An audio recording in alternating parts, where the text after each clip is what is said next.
नमस्कार विद्यार्थी मित्रांनो. चला तर मग आपण या ठिकाणी आज राज्यशास्त्राचा पहिला जो पाठ आहे ना, संविधानाची वाटचाल, तो आज आपण शिकणार आहोत. तर आपण सर्वांनी वही आणि पेन घेऊन सज्ज राहायचं आहे.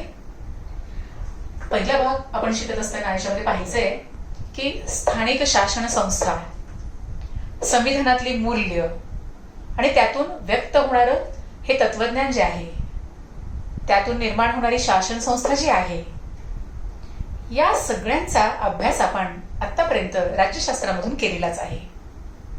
आणि मग संविधान या ठिकाणी काय दृष्टिकोन डोळ्यासमोर ठेवतोय, तर संविधान हे धर्मनिरपेक्ष लोकशाही गणराज्य जे आहे ना, तो दृष्टिकोन डोळ्यासमोर ठेवतो आहे. त्याचं कारण काय आहे, तर भारतातील सर्व नागरिकांना त्या ठिकाणी न्याय मिळाला पाहिजे. समजला? भारतातील सर्वांना त्या ठिकाणी न्याय मिळायला पाहिजे. आणि दुसरी गोष्ट म्हणजे या नागरिकांचं स्वातंत्र्य जे आहे ना, ते नागरिकांचं स्वातंत्र्य हे अबाधित राहायला पाहिजे. यासाठी धर्मनिरपेक्ष लोकशाही गणराज्याची संकल्पना संविधानाने समोर ठेवलेली आहे. इथपर्यंत आपल्याला कळालेलं आहे. मग संविधान काय करतं या ठिकाणी, तर संविधानाच्या माध्यमातून आपल्याला या ठिकाणी न्याय आणि समता जी आहे, त्या न्याय आणि समतेवर समाज त्या ठिकाणी उभारला गेलेला आहे. इतकंच नाही तर जो विकसित समाज म्हणतोय ना आपण, तो विकसित समाज या ठिकाणी आपण जेव्हा पाहतो ना, तर त्याचा जो मूळ घटक कोणता आहे किंवा साधन कोणतं आहे, तर ते आहे संविधान. इथपर्यंत आपल्याला त्या ठिकाणी कळालं. मग मला सांगा की आपल्या भारतामध्ये 26 जानेवारी 1950 ला या ठिकाणी म्हणजे प्रत्यक्ष राज्यकारभार जो आहे ना, तो त्या ठिकाणी अंमलात आलेला आहे. 26 जानेवारी 1950 रोजी. म्हणजे काय नेमकं, तर 26 जानेवारी 1950 रोजी संविधानानुसार त्या ठिकाणी राज्यकारभार करायला सुरुवात झाली. आता मला सांगा, तेव्हापासून ते आज तागायत या ठिकाणी राज्यकारभार हा चालूच आहे. परंतु लोकशाहीची व्याप्ती पाहता, त्याचं स्वरूप पाहता, त्यातले जे बदल आहेत, त्या सर्व बदलांचा या ठिकाणी आपल्याला अभ्यास करणं गरजेचं आहे.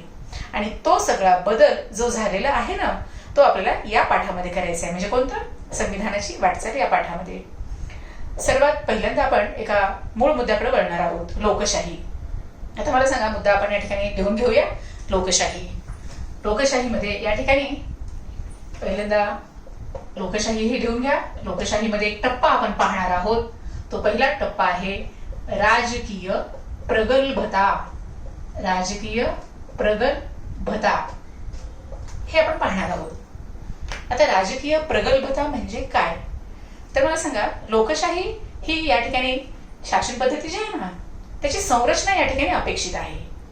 परंतु ही संरचना त्या ठिकाणी व्यवहाराच्या रूपाने जर आली, तर लोकशाही ही काय करेल, तर समाजाचा म्हणजे राजकीय दृष्टिकोनातून त्या ठिकाणी वाटचाल सुरू होईल. आता बघा बरं, राजकीय दृष्टिकोन सुद्धा त्या ठिकाणी डोळ्यासमोर ठेवलेला आहे. आणि मग आपल्या भारतामध्ये जेव्हा आपण पाहतोय की मग या ठिकाणी 3 टप्पे आहेत. भारतातला जो व्यक्ती आहे, भारतातले जे नागरिक आहेत ना, ते त्यांना थेट आपल्याला या ठिकाणी संधी कशी मिळते राजकारणात येण्याची, तर ती संधी आपल्याला 3 प्रकारे त्या ठिकाणी मिळत असते. आता पहिला टप्पा कोणता आहे, तर ते आहे संसद. दुसरं कोणतं आहे, राज्य विधानसभा. आणि तिसरा टप्पा कोणता आहे, तर स्थानिक शासन संस्था. या माध्यमांद्वारे म्हणजे लोक त्या ठिकाणी थेट या ठिकाणी सत्तेमध्ये प्रवेश करू शकतात, हे आपल्याला कळालेलं आहे. आता राजकारणामध्ये लोकांचा सहभाग हा वाढतो आहे. त्यानंतर राजकीय स्पर्धा ही सुद्धा वाढत चाललेली आहे. आणि या 2 कारणांमुळेच भारतातील लोकशाही जी आहे ना, ती भारतातील लोकशाही या ठिकाणी यशस्वी होत चाललेली आहे, हे आपल्याला कळालेलं असेल. तर मग मला सांगा, आता ह्या भारतातल्या निवडणुका या कशा पद्धतीनं होतात ते आपण जाणून घेऊया. भारतामध्ये आपण जर पाहिलं तर मुक्त आणि न्याय वातावरणामध्ये त्या ठिकाणी निवडणुका होत असतात. आता त्याला आपण आणखीन एक शब्द आहे, खुल्या वातावरणात. खुल्या वातावरणात म्हणजे काय, की कोणाचंही दडपण त्या ठिकाणी असणार नाही. आणि म्हणून भारतातल्या निवडणुका होत असताना या खुल्या, मुक्त आणि न्याय अशा वातावरणामध्ये त्या ठिकाणी होतात. हे सुद्धा एक लोकशाहीचं यशच त्या ठिकाणी आपल्याला मानावं लागेल. मग मला सांगा, आपल्या भारताचा जेव्हा आपण विचार करतो ना, भारताचा विचार करत असताना मला सांगा, लोकसंख्या मोठ्या प्रमाणावर आहे, लोकसंख्या जास्त आहे भारताची आपल्या. ज्या पद्धतीनं लोकसंख्या जास्त आहे ना, विस्तार सुद्धा तसाच मोठा आहे. म्हणजे दोन बाबी या ठिकाणी तुम्हाला कळाल्या की भारताची लोकसंख्या जास्त आहे, विस्तार फार मोठा आहे, तरी सुद्धा भारतामध्ये या ठिकाणी निवडणुका या वारंवार होत असतात. तर त्या पाठीमागे एक गोष्ट आपल्याला लक्षात घ्यायची आहे, ते म्हणजे कोणती, तर या ठिकाणी मतदारांच्या जाणीवा ज्या आहेत ना, त्या मतदारांच्या जाणीवा प्रगल्भ होत असतात. हे वाक्य या ठिकाणी अत्यंत महत्वाचं आहे. कळालं सगळ्यांना? ज्या अर्थी इतक्या मोठ्या लोकसंख्येच्या देशामध्ये आणि त्याचबरोबर विस्तार असणाऱ्या अशा भारत देशामध्ये जेव्हा वारंवार निवडणुका घेतल्या जातात, त्या पाठीमागचं गमक काय आहे, तर या ठिकाणी मतदार जो आहे ना, त्या मतदारांच्या जाणीवा, लोकांच्या जाणीवा प्रगल्भ अशा झालेल्या आहेत. इथपर्यंत आपल्याला त्या ठिकाणी समजलेलं आहे. मला सांगा, काय जाणीवा प्रगल्भ झाल्या आणि मग राजकारणामध्ये येण्याची संधी जी आहे, ती राजकारणामध्ये लोकांना येण्याची संधी त्या ठिकाणी वारंवार त्या ठिकाणी प्राप्त होते आहे. आता पुढे एका मुद्द्याकडे त्या ठिकाणी आपल्याला वळायचं आहे. आता दुसरा टप्पा आपण याच्यामध्ये पाहणार आहोत. पहिल्यांदा राजकीय प्रगल्भता पाहिली, दुसरा मुद्दा या ठिकाणी लिहून घ्या त्यातलाच, तर मताधिकार. आता मताधिकार म्हणजे काय ते आपण लक्षात घेणं गरजेचं आहे. आता मला सांगा, पूर्वीही मताधिकार होता बरं का, परंतु तो कसा होता, तो मर्यादित स्वरूपामध्ये होता. आता भारताला आणखीन स्वातंत्र्य मिळालेलं नव्हतं. तो काळ कोणता होता, तर तो काळ होता स्वातंत्र्यपूर्व काळ. आणि या स्वातंत्र्यपूर्व काळामध्ये ज्या सगळ्या तरतुदी होत्या ना, त्या तरतुदी या ठिकाणी नष्ट करण्यात आल्या. भारताला कधी नष्ट करण्यात आल्या तरतुदी? भारताला स्वातंत्र्य मिळाल्यानंतर. तरतुदी ज्या केव्हा होत्या? स्वातंत्र्यपूर्व काळामधल्या तरतुदी कधी नष्ट केल्या? भारताला स्वातंत्र्य मिळाल्यानंतर. मग आता मला सांगायचं, आपण तरतुदी काही पाहणार आहोत. म्हणजे नेमकं काय आहे? प्रौढ मताधिकार आजही आहे, तेव्हाही होता. आता मला सांगा, प्रौढ मताधिकार म्हणजे काय? तर या ठिकाणी नवीन तरतुदींमध्ये आपल्याला एक गोष्ट लक्षात घ्यायची आहे की मतदान करण्यासाठी वयाची अट ही असतेच. मग पहिल्यांदा काय केलं की वयाची ज्यांनी 21 वर्ष पूर्ण केलेली आहेत, त्याच्यामध्ये परत मी सांगतेय की ज्या स्त्री आणि पुरुषाने वयाची 21 वर्ष पूर्ण केलेली आहे त्याला मतदानाचा अधिकार आहे. हे आता आपल्याला सगळ्यांना कळालं, त्याला प्रौढ मताधिकार असं म्हणतात. त्यानंतर काय झालं, परत या प्रौढ मताधिकारामध्ये आपण जर पाहिलं, व्याप्ती वाढवली. त्याची व्याप्ती वाढवली म्हणजे नेमकं काय केलं, 21 वर्षावरनं परत त्याची वयोमर्यादा किती केली ते आपण पाहणार आहोत. तर 21 वर्षावरून 18 वर्ष वयापर्यंत त्या ठिकाणी ती अट आणलेली आहे. म्हणजे कोणती? मतदानाची. म्हणजे आता मतदान जर करायचं असेल तर वयाची किती वर्ष पूर्ण पाहिजेत? 18 वर्ष त्या ठिकाणी पूर्ण पाहिजे.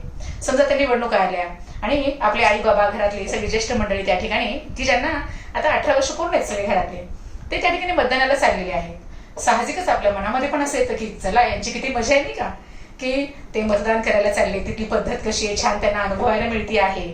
आपल्याला हे सगळं भाग्य आपल्याकडे नाहीये, पण लवकरच तुम्हाला तो अधिकार प्राप्त होणार आहे. त्याच्यामुळे निराश व्हायचं नाही. आणि या ठिकाणी जेव्हा तुम्ही वयाची 18 वर्ष पूर्ण कराल ना, तेव्हा तुम्हाला नक्कीच त्या ठिकाणी हा मतदानाचा अधिकार मिळणार आहे आणि तो आनंद त्यावेळेला तुम्ही घ्यायचा आहे एक भारताचा नागरिक या नात्यानं. पुढे आपण जाणार आहोत.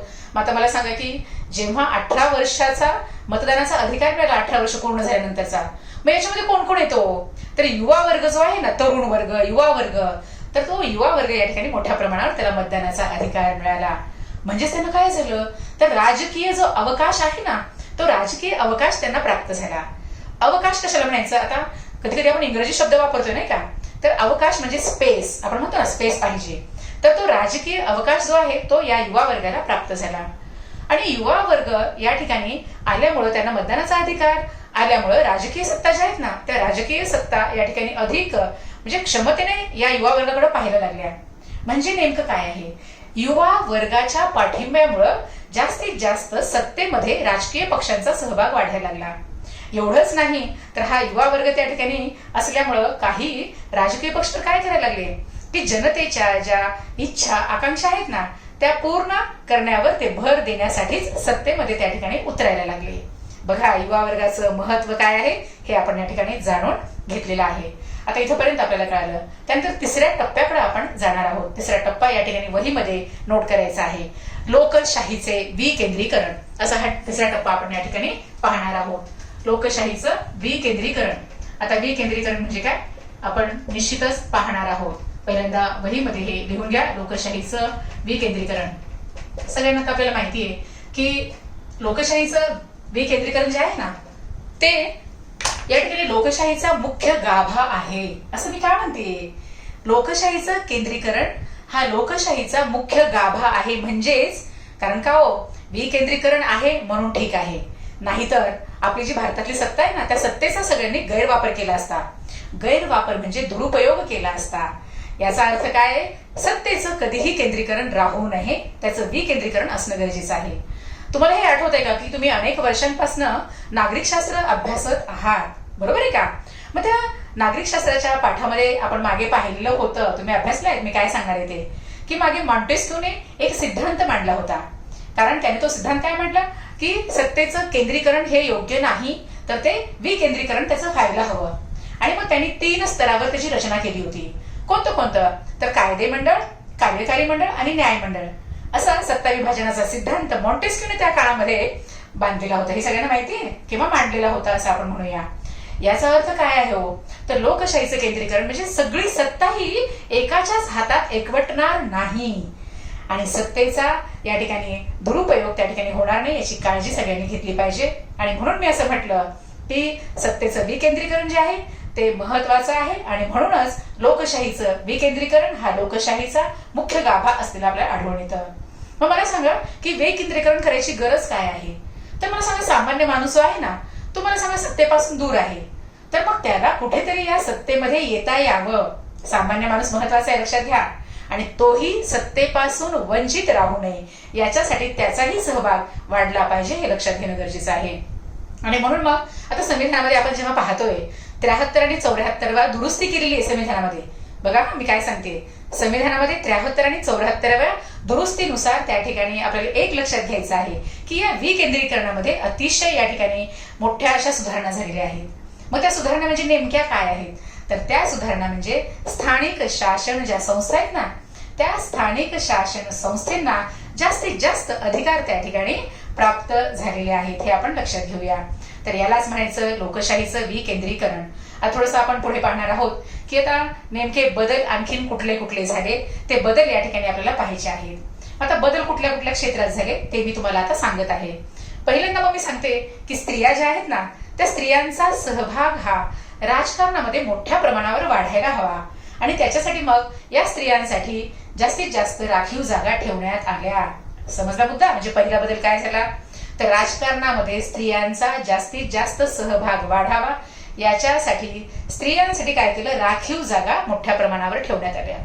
आता दुसरा बदल मी सांगते आहे. आता मला सांगा, समाजातला जो दुर्बल घटक आहे ना, त्या समाजातल्या दुर्बल घटकांना सत्तेमध्ये येता यावं याच्यासाठी त्यांनाही काही राखीव जागा ठेवण्यात आल्या. परत मी दुसरा मुद्दा परत सांगतेय की जे समाजामध्ये दुर्बल घटक आहेत ना, तर तेही सत्तेमध्ये यावेत, वंचित राहू नयेत याच्यासाठी त्यांनाही राखीव जागा ठेवण्यात आल्या.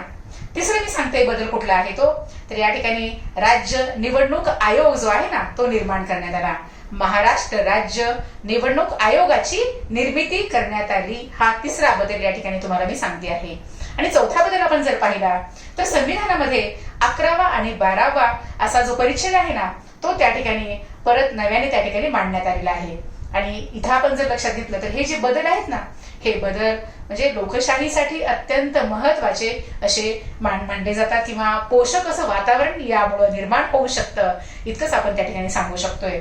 तर चला बाळांनो, इथंपर्यंत तुम्हाला हा भाग जो आहे ना समजला असेल, तर परत त्या ठिकाणी व्यवस्थितरित्या तो वाचा. नाही समजलं त्या ठिकाणी शंका जरूर विचारा. नंतर आपण लवकरच भेटणार आहोत. घरीच राहा, आनंदी राहा आणि सुरक्षित राहा. धन्यवाद.